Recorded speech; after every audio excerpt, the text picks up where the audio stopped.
I'm Aubrey, 28, and I thought I knew my family. Turns out I knew absolutely nothing. The silence at our Thanksgiving dinner table was so thick you could have used it as gravy. My fiancé Marcus sat beside me, his plate barely touched, while my parents exchanged meaningful glances across the turkey like they were coordinating some kind of military operation. They hadn't asked him a single direct question in 2 hours. Not one. Where are you watching from today? Drop your location in the comments below and hit that like and subscribe button if you've ever felt completely blindsided by people you trusted. You'll definitely want to stick around for what happened next. Let me paint you the picture of how we got to this masterpiece of family dysfunction. I'd been dating Marcus for 8 months when I decided to bring him home for Thanksgiving. Revolutionary idea, right? I mean, what could possibly go wrong with introducing your boyfriend to your loving, supportive family? I'd brought boyfriends home before. Jeremy the lacrosse player, David the wannabe musician who couldn't tune a guitar to save his life. My parents had always been polite, if not warm. Mom would ask about their jobs. Dad would grunt appropriately about whatever sports team was convenient.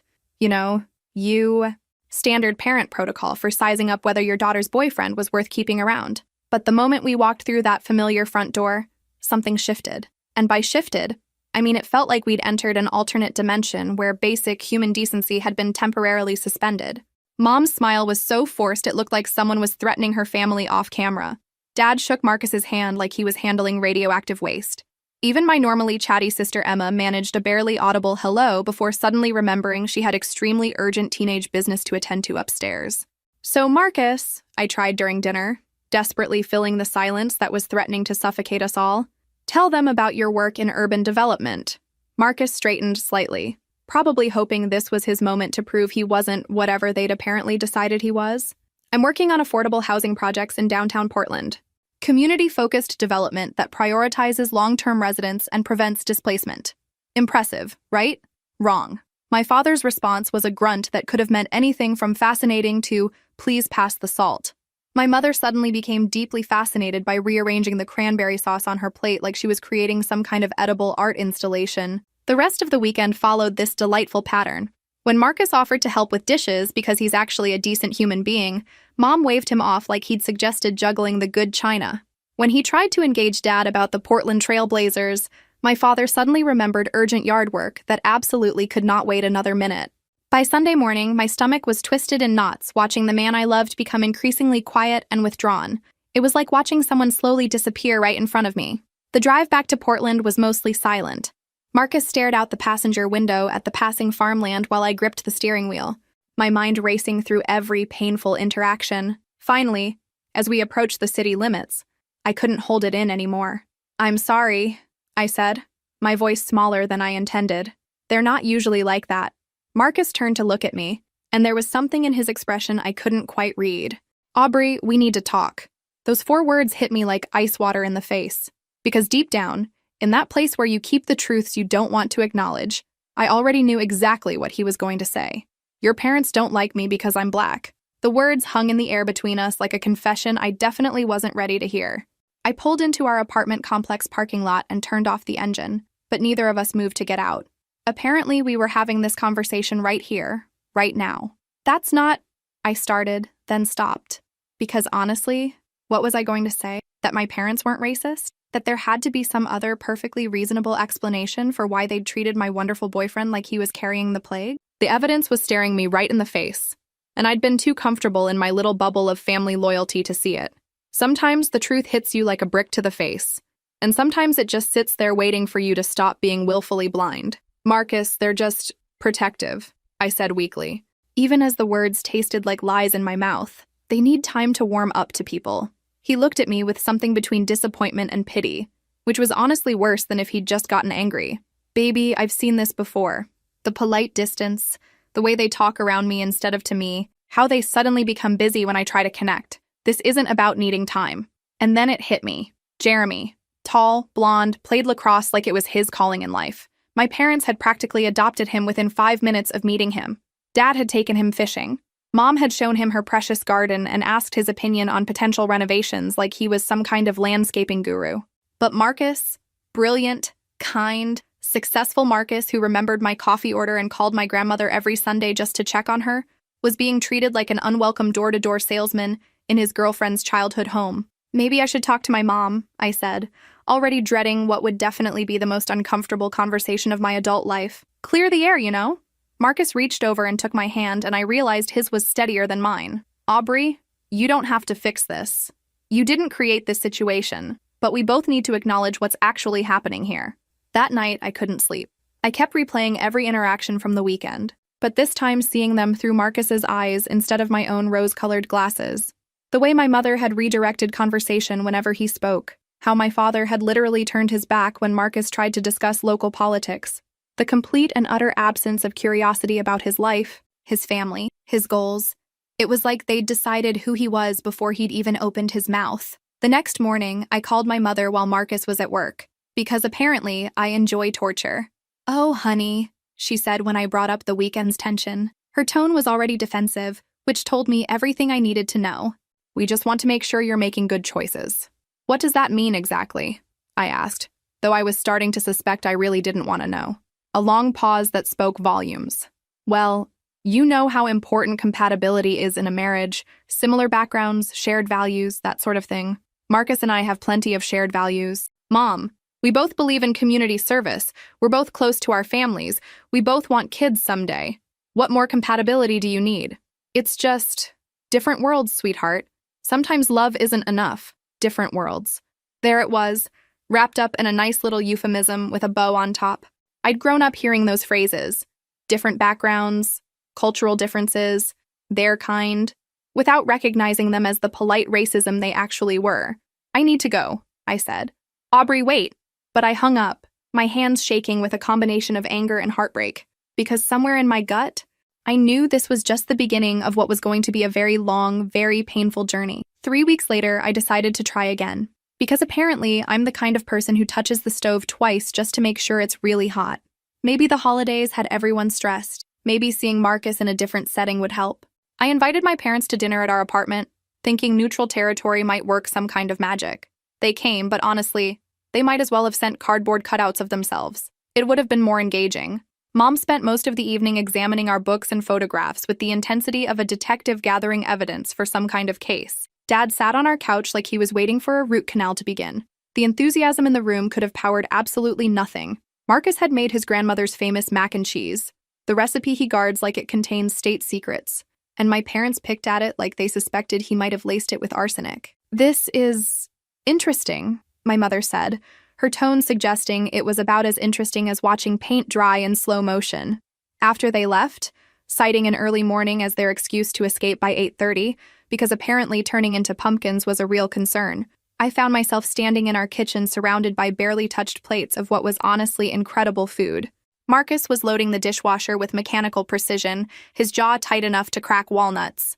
"Well, that was a disaster," I said, attempting humor to cut through the tension thick enough to require a chainsaw. "Actually, it was pretty illuminating," Marcus replied, his voice carefully controlled in that way that meant he was probably counting to 10 in his head.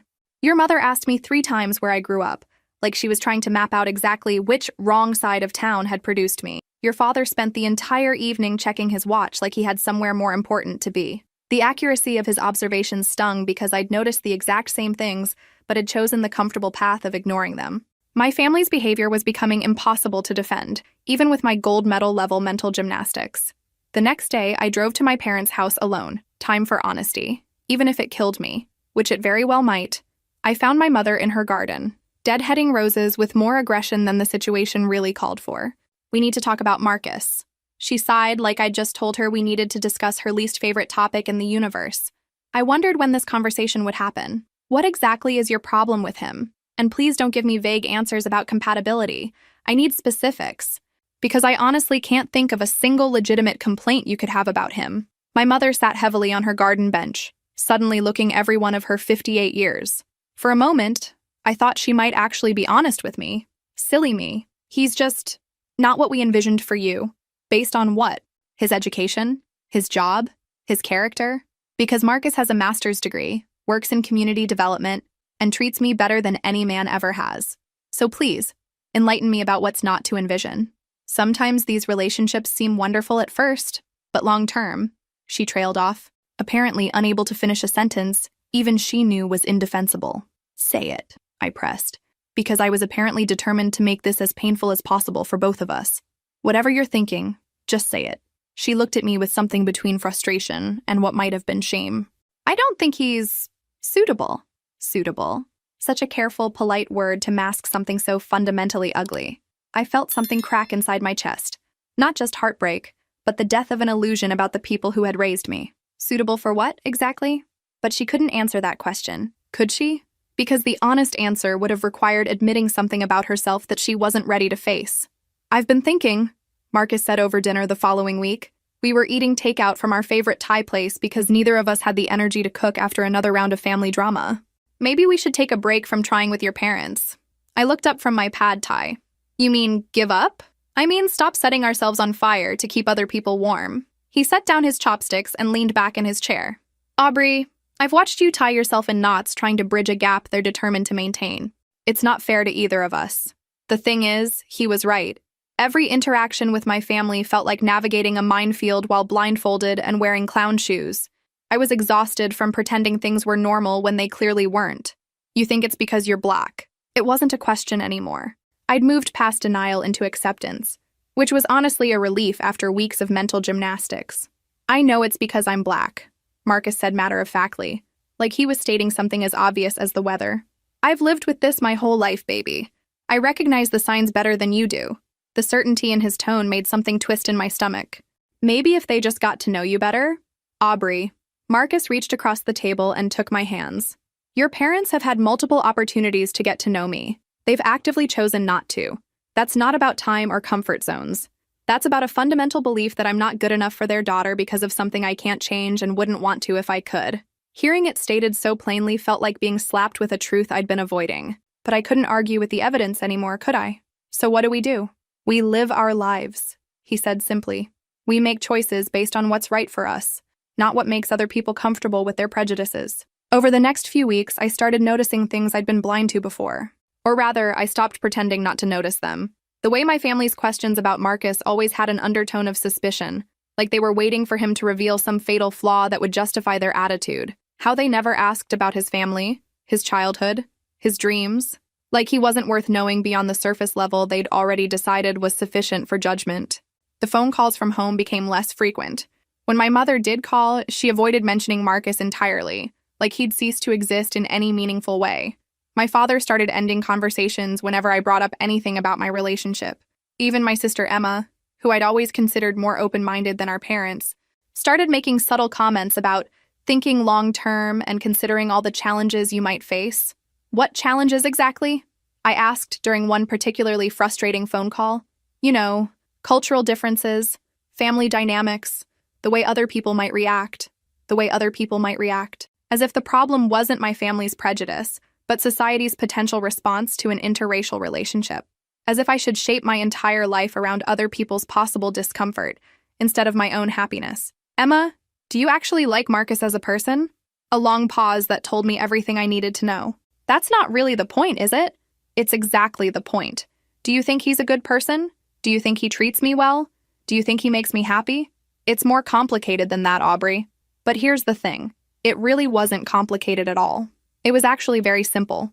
My family had decided Marcus wasn't acceptable based on one unchangeable characteristic, and they'd wrapped that prejudice in a bow of concern for my well-being.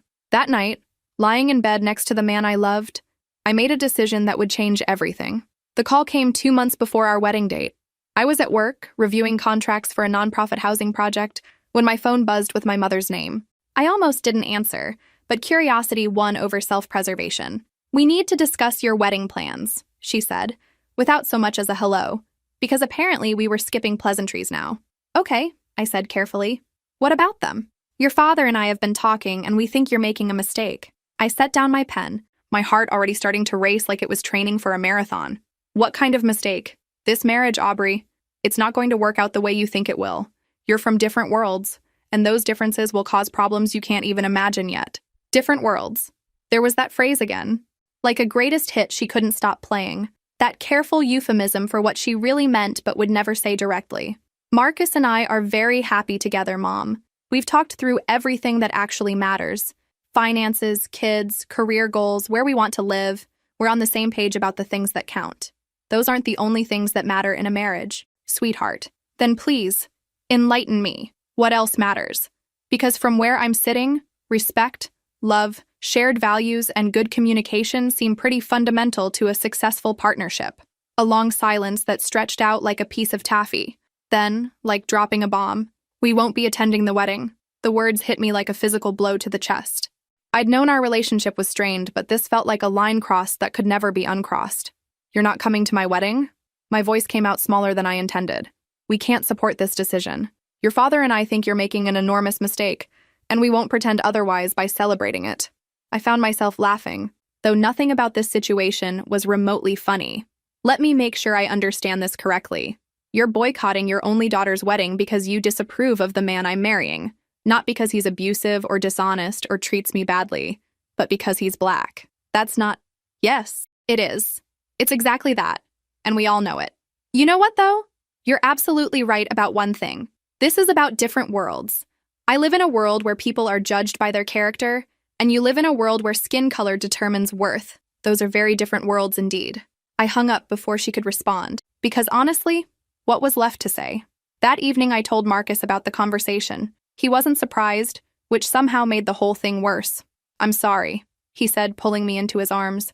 "I know you hoped they'd come around eventually. I can't believe they're willing to miss their only daughter's wedding because of their prejudice." "Actually, I can believe it," Marcus said quietly. "Some people value their comfort zones more than their relationship. They're lost, though." 2 weeks later, we received their final answer in writing, a formal note declining their invitation, citing irreconcilable differences about our union. My father's signature looked like he'd signed a business contract rather than responding to his daughter's wedding. But something unexpected happened as our wedding day approached. Without the weight of my family's disapproval hanging over every decision, planning became joyful instead of stressful. Marcus's family embraced me completely, and our friends rallied around us with genuine enthusiasm and support. The day we said our vows under a canopy of white roses, surrounded by people who genuinely celebrated our love, I felt something I hadn't experienced in months: pure, uncomplicated happiness. There was sadness, too. A family-shaped hole where my parents should have been. But there was also something I hadn't expected: freedom. I was no longer trying to win approval from people who had predetermined I wasn't worthy of it. Our honeymoon was the first time in months I completely forgot about family drama. 10 days in Costa Rica, hiking through cloud forests and learning to surf badly, with nothing but Marcus's laugh and the sound of ocean waves to interrupt my thoughts. It was like hitting a reset button I didn't know I needed. But real life was waiting when we returned to Portland, starting with the stack of wedding gifts that had accumulated during our absence. Most were expected: the usual collection of kitchen appliances and picture frames that mark the transition from dating to married life. The surprise came from Marcus's family. His grandmother had given us an envelope with a note in her elegant handwriting: "For your first home together." Inside was a check that made me do a literal double take at the number of zeros. "Marcus, this is serious money." He looked up from unpacking our suitcases, smiling at what must have been my shell-shocked expression. Grandma Rose doesn't do anything halfway. When she decides to support something, she goes all in. "But I mean, this is like down payment on a house money. Like a really nice house money. Or," Marcus said, sitting beside me on our bed, "it's invest in our future money. Start something beautiful money." Grandma Rose always said the best gift you can give someone is opportunity. Over the following weeks, as we settled into married life, I started noticing things about Marcus's family that I'd somehow missed before. They were comfortable in a way that went beyond just getting by. Not flashy or ostentatious, but secure in a way that spoke of generations of smart decisions. His parents lived in a beautiful home in the hills, drove cars that purred instead of coughed, traveled frequently to places I'd only seen in magazines. His sister was finishing her PhD at Stanford without drowning in student loans like every other grad student I'd ever met. "Can I ask you something?" I said one evening as we walked through his parents' neighborhood. The houses were substantial. Not mansions exactly, but clearly expensive, with perfect landscaping and driveways longer than my parents' entire front yard. "Always," Marcus said, squeezing my hand. "How exactly do your parents afford all this? I mean, your dad's in logistics and your mom teaches high school. Those are good jobs, but this seems—" Marcus stopped walking and turned to face me. "I guess I haven't told you the whole story about my family." Something in his tone made my stomach flutter with anticipation. "What story?" "My great-grandfather started with one delivery truck in 1952. Built that into a regional shipping company by the time my grandfather took over in the 80s. Dad expanded it nationally, then internationally. It's not Amazon, but it's substantial." I blinked at him like he just told me he was secretly a superhero. "Substantial how?" Substantial enough that I don't technically need to work, though I choose to because I believe in what I do. Substantial enough that we could buy a house tomorrow if we wanted. Cash, travel for a year, start a foundation, pretty much whatever we decide we want to do. My head spun as I recalculated everything I thought I knew about our situation. The modest apartment we'd chosen, his practical Honda, his job in affordable housing, none of it had been about necessity. It had all been about choice. Why didn't you tell me before? Marcus began walking again, his hands in his pockets. Because I wanted you to know me, not my bank account. I've seen what money does to relationships when it becomes the focus. People start acting different, treating you different. I wanted you to fall in love with Marcus the person, not Marcus the trust fund.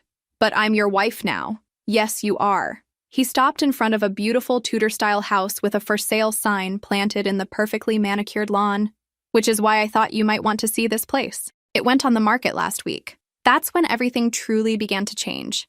Not just our living situation or financial security, but my understanding of who I'd married and what our future could look like. And that's also when I realized my parents had rejected a man worth more than they'd ever see in their lifetimes, all because they'd never bothered to look past his skin color long enough to actually know him. Sometimes karma doesn't need your help. Sometimes it just sits back and lets people create their own consequences. The house Marcus showed me wasn't just a house. It was a statement written in marble and mahogany. I was still processing what he'd told me about his family's wealth when we pulled into the circular driveway of what would become our new home. "This is ours?" I asked, staring up at the sprawling Tudor mansion with its perfectly manicured gardens and three-car garage that was bigger than my childhood bedroom. "If you want it to be." Marcus squeezed my hand. "I know it's a lot to take in all at once." A lot was an understatement. The house was gorgeous in a way that belonged in architecture magazines. Not in my actual life. But here we were. That evening, as we walked through rooms that echoed with possibility, Marcus told me the real story of his family. His great-grandfather, Samuel Thompson, had started with nothing but determination and one battered delivery truck in 1952. Back then, being a black man trying to build a business meant doors slamming in his face on a daily basis. "Grandpa Samuel used to tell us stories," Marcus said, as we stood in what would become his home office. How he'd wait in company parking lots for hours just to get 5 minutes with a potential client. How some of them wouldn't even look at him directly, just pointed toward the service entrance like that's where he belonged. But Samuel was smart in ways that went beyond book learning. Instead of fighting a system designed to exclude him head-on, he found another way around it. He focused on reliability, speed, and service that was so exceptional it became impossible to ignore. One client became two became 5, and slowly, quietly, he built something that couldn't be dismissed or overlooked. My grandfather inherited a small regional company and turned it into a logistics network spanning the entire West Coast. My father took it international, built relationships in Asia and Europe. But here's the thing they all understood. Wealth is a tool, not an identity. "What do you mean by that?" Marcus gestured around the spacious room with its built-in bookshelves and massive windows overlooking our soon-to-be backyard. "This house, the cars, the financial security, it's all kept private.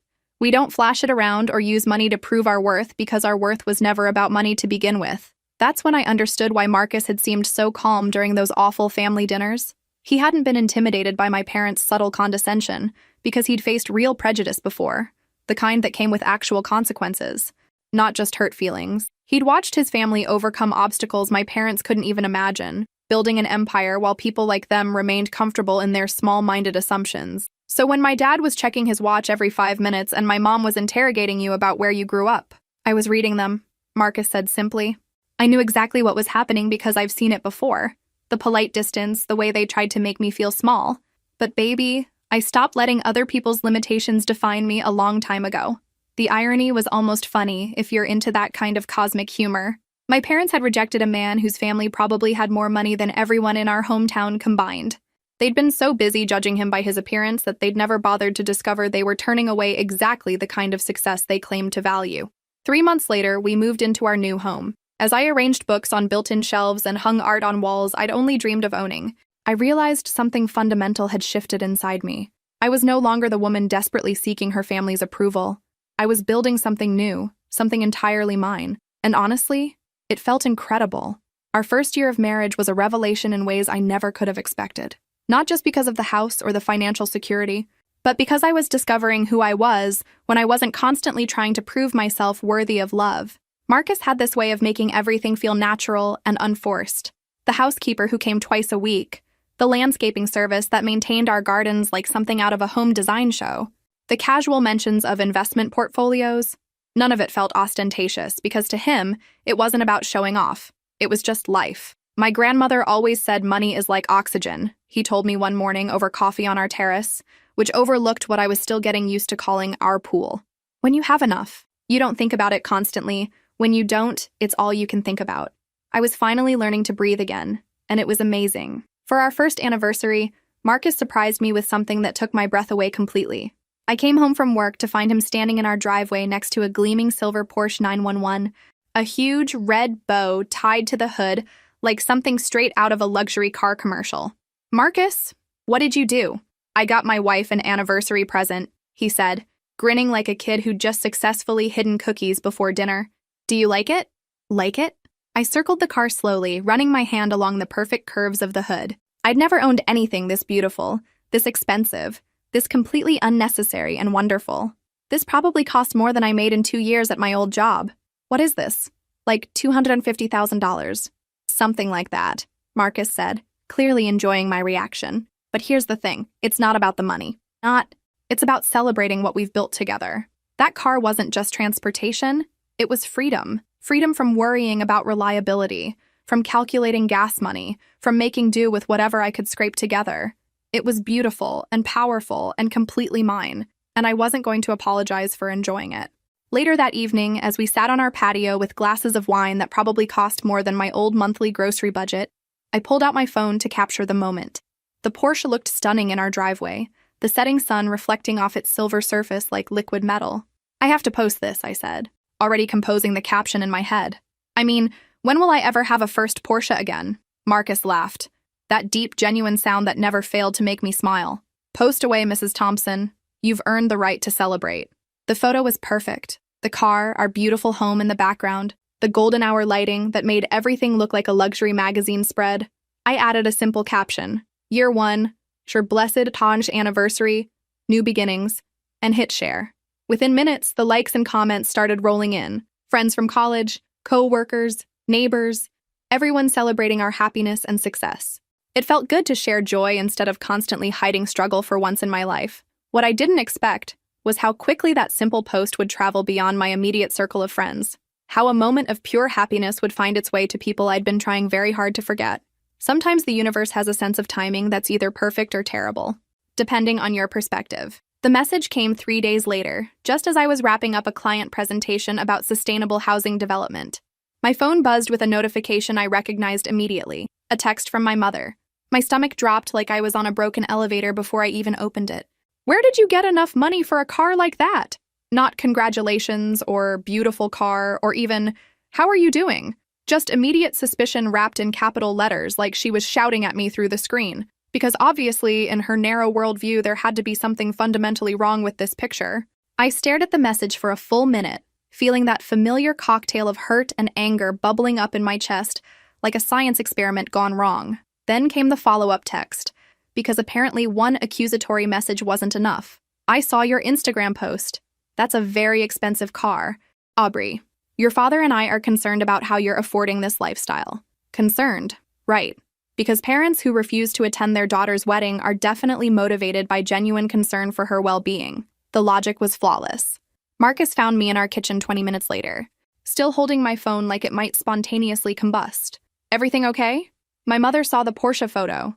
I showed him the messages, watching his expression shift from confusion to understanding to something that looked distinctly like protective anger. "Ah," he said simply, his voice carefully controlled. "And she assumes that we're either drowning in debt, involved in something illegal, or both." I laughed, but it came out brittle and sharp, because there's obviously no way her daughter could marry someone successful enough to afford nice things legitimately. Marcus was quiet for a moment, reading through the messages again with the kind of focus he usually reserved for work contracts. "What do you want to do?" And that's when it hit me like a lightning bolt of clarity. For the first time in my entire life, I didn't want to explain myself. I didn't want to defend my choices or prove my worth or convince anyone that my happiness was valid and justified. I wanted to tell the truth, all of it. The whole, unvarnished, spectacular truth. My fingers moved across the phone screen before I could second-guess myself. "You want to know where the money came from?" It came from the man you refused to get to know. The man you decided wasn't suitable for your daughter based solely on the color of his skin. The man whose family built a multi-million-dollar empire while you were busy worrying about what the neighbors might think. The man you were too prejudiced to see clearly. That's where the money came from, Mom. Any other questions? I hit send before I could lose my nerve, and it felt like jumping off a cliff in the most exhilarating way possible. The response came back within seconds. We need to talk. This has gone too far. But I was done talking. I was done explaining. I was done apologizing for living a life that exceeded their pathetically narrow expectations. Too far? I typed back, my fingers flying across the screen. What's gone too far? Your racism or my happiness? Because from where I'm sitting, only one of those things is actually a problem. This time, instead of a text, my phone started ringing. I let it go to voicemail. Then it rang again, and again. Finally, I just turned the damn thing off completely. Feel better? Marcus asked, wrapping his arms around me from behind as I leaned against our kitchen counter. Actually, yeah, I said. And surprisingly, I really did. I feel like I just stopped carrying something heavy that I didn't even realize I'd been holding this whole time. Sometimes the truth really does set you free, even when it burns a few bridges in the process. The voicemail started accumulating while my phone was off, like digital tumbleweeds of family drama. When I finally turned it back on the next morning, there were 7 messages waiting for me. The first few were my mother's voice, increasingly frantic, demanding I call her back immediately because we needed to sort this mess out. Then came my father's voice, gruff and uncomfortable, saying we needed to fix this situation like it was a plumbing problem instead of decades of prejudice finally coming to light. The last message was different, though. Different. My mother's voice, but smaller somehow. Defeated. Aubrey, honey, please call us back. We need to talk. Your father and I, we think maybe we made some mistakes. Please, just call us back. Marcus was making coffee when I played the message on speaker. Because apparently I enjoy sharing my family dysfunction with the person I love most in the world. That sounded almost like an apology, he said, though his tone suggested he wasn't holding his breath. Almost, I agreed, but not quite there yet. An hour later, they called together. I could practically hear the tension crackling through the phone as my father cleared his throat before speaking.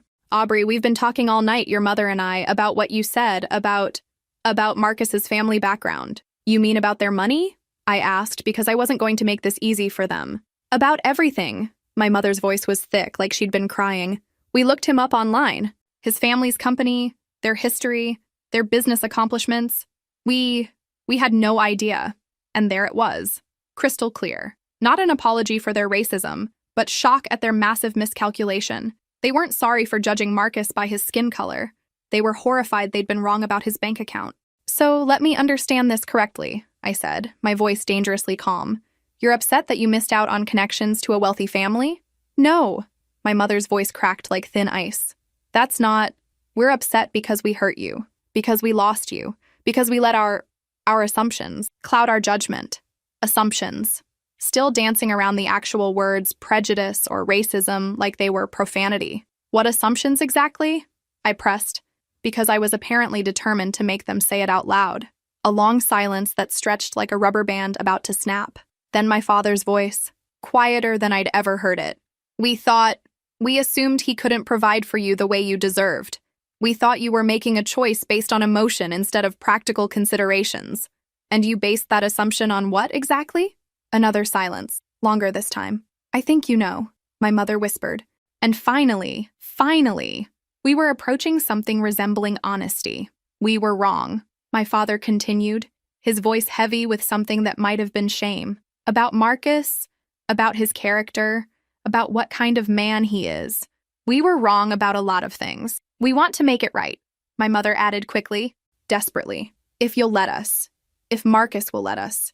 We want to apologize properly to both of you. I looked at Marcus, who had been listening to this entire conversation with an expression I couldn't quite read. There was hurt there, but also something else. Maybe forgiveness. Maybe just exhaustion. Aubrey, my mother's voice was pleading now, raw in a way I'd never heard before.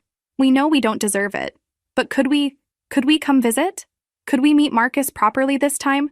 Could we try to fix this? Part of me, a larger part than I wanted to admit, wanted to say no. To let them live with the consequences of their choices. To make them understand what it felt like to be excluded and dismissed. But another part of me, the part that still remembered being 6 years old and thinking my parents were the smartest, kindest people in the entire world, wanted to give them one last chance. I'll talk to Marcus, I said finally. And I'll let you know. After I hung up, Marcus and I sat in our beautiful kitchen, surrounded by all the evidence of our success, and considered whether forgiveness was actually possible. What do you think? I asked. Marcus was quiet for a long moment, then smiled, though it didn't quite reach his eyes.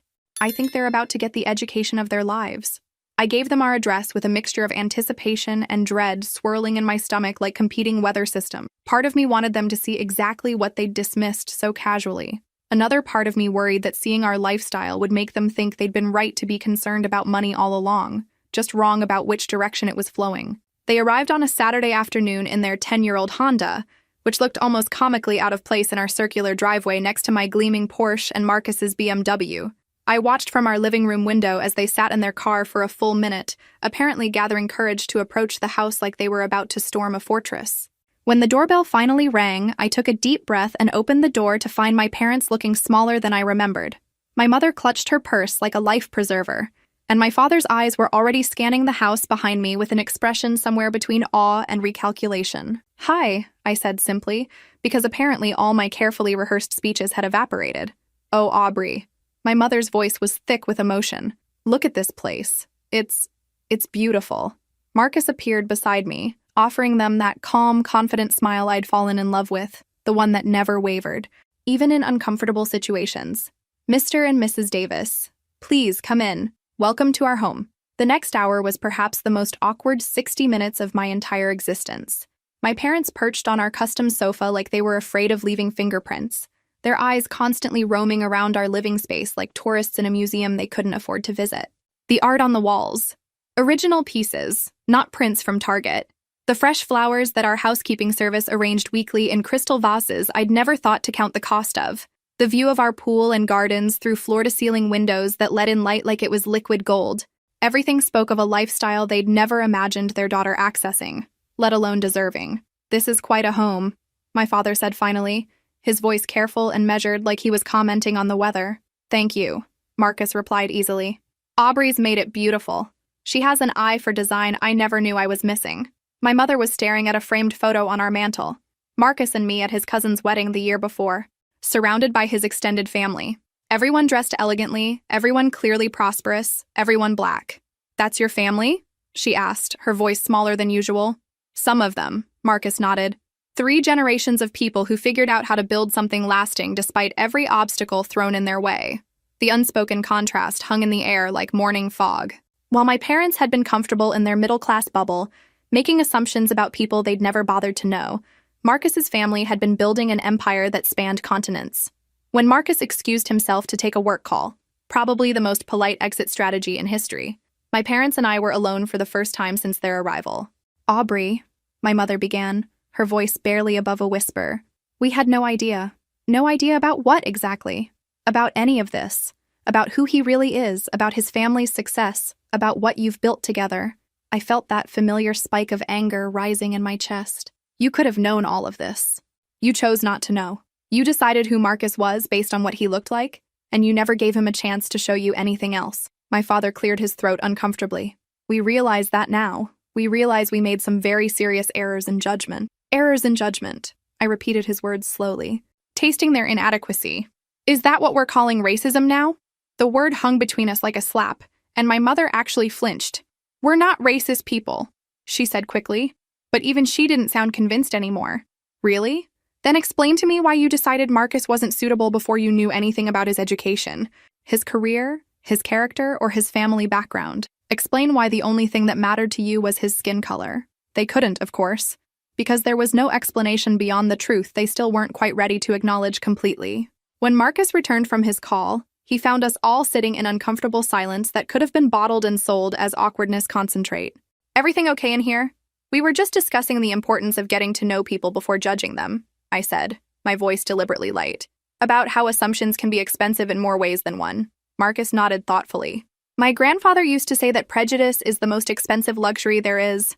Not just morally, but practically. You miss out on connections, opportunities, relationships, all because you decided you already knew everything you needed to know." As my parents prepared to leave, they stood in our foyer looking lost and diminished. The house around them represented everything they'd forfeited through their small-mindedness. Not just wealth, but access to their daughter's life, to future grandchildren, to a family they'd rejected before they'd even met them. "We're sorry," my mother said finally, the word sounding hollow in our marble entryway. "We're so sorry for everything." But sorry wasn't enough anymore. Not after everything that had happened. Not after the wedding they'd missed, the relationship they'd damaged, the pain they'd caused. Sorry was just the beginning of what it was going to take to fix this. After they left, Marcus and I sat on our patio watching the sunset paint our pool in shades of gold and amber. The silence between us was comfortable now. The kind of quiet that comes after a storm has finally passed and the air feels clean again. "How do you feel?" he asked, his fingers intertwined with mine. "Satisfied," I said, surprising myself with how honest that answer was. Not vindicated exactly, but satisfied. Because they finally saw what they lost? Because they saw what they chose to lose, I corrected. There's a difference between an accident and a decision, and they made a decision based on prejudice. Now they get to live with the consequences. My phone buzzed with a text from my mother. "Thank you for letting us visit. We understand now how wrong we were about everything. We hope someday you can forgive us." I showed the message to Marcus. "Think they really understand?" "They understand they miscalculated spectacularly," he said thoughtfully. "Whether they understand the deeper problem, that's going to take more than one afternoon of shock and awe." Over the following weeks, my parents tried to rebuild bridges they'd burned down to the foundation. Flowers arrived at our house with apology notes attached. My mother called regularly, asking about my work, my life, even tentatively inquiring about Marcus's family like she was trying to study for a test she'd already failed. My father, never comfortable with emotional conversations, sent awkward texts about sports and weather patterns, like maybe if we talked about safe topics long enough, we could pretend the elephant wasn't still sitting in the room. But something fundamental had changed between us, and we all knew it. The power dynamic had shifted completely and permanently. I no longer needed their approval or acceptance to feel worthy. I no longer measured my success by their opinion of my choices. Their approval had become irrelevant to my happiness. And honestly, that was liberating in ways I hadn't expected. When they invited us for Christmas dinner, their first acknowledgement of Marcus as an actual member of the family rather than an unfortunate temporary situation, I accepted, but on my terms. We would come for dessert only. We would leave immediately if anyone made Marcus uncomfortable in any way. And they would refer to him as their son-in-law, not Aubrey's husband, or any other diminishing phrase. That Christmas evening, watching Marcus help my father set up the new smart TV I'd bought them, because honestly, their ancient television was embarrassing. I realized my revenge had been perfect precisely because it hadn't been revenge at all. I hadn't set out to punish them or prove them wrong. I'd simply lived my life authentically, building something beautiful with the man I loved despite their objections. Their punishment was entirely self-inflicted. They'd excluded themselves from happiness through their own prejudice and narrow-mindedness. They'd missed their daughter's wedding, lost months of relationship building, and forfeited their front-row seats to watching me flourish. But the real victory wasn't their regret, or their belated recognition of Marcus's worth. The real victory was my freedom. Freedom from the exhausting work of trying to earn love that should have been unconditional. Freedom from shrinking myself to fit into their limited worldview. Freedom from needing anyone's permission to be happy. As we drove home that evening in my beautiful silver Porsche, Christmas lights twinkling in every window we passed like tiny celebrations, Marcus reached over and took my hand. "Proud of you," he said simply. "For what?" "For building exactly the life you wanted, despite everything and everyone trying to convince you to settle for less." 3 years later, as I'm putting the finishing touches on this story, my parents and I have rebuilt a relationship based on mutual respect rather than their approval. They adore Marcus now, genuinely adore him, not just his bank account or family connections. They've learned to see him as I always have, brilliant, kind, funny, and absolutely worthy of love. But more importantly, I learned something about myself that I'll carry forever. I learned that the only approval I ever really needed was my own. I learned that love without conditions isn't actually love at all.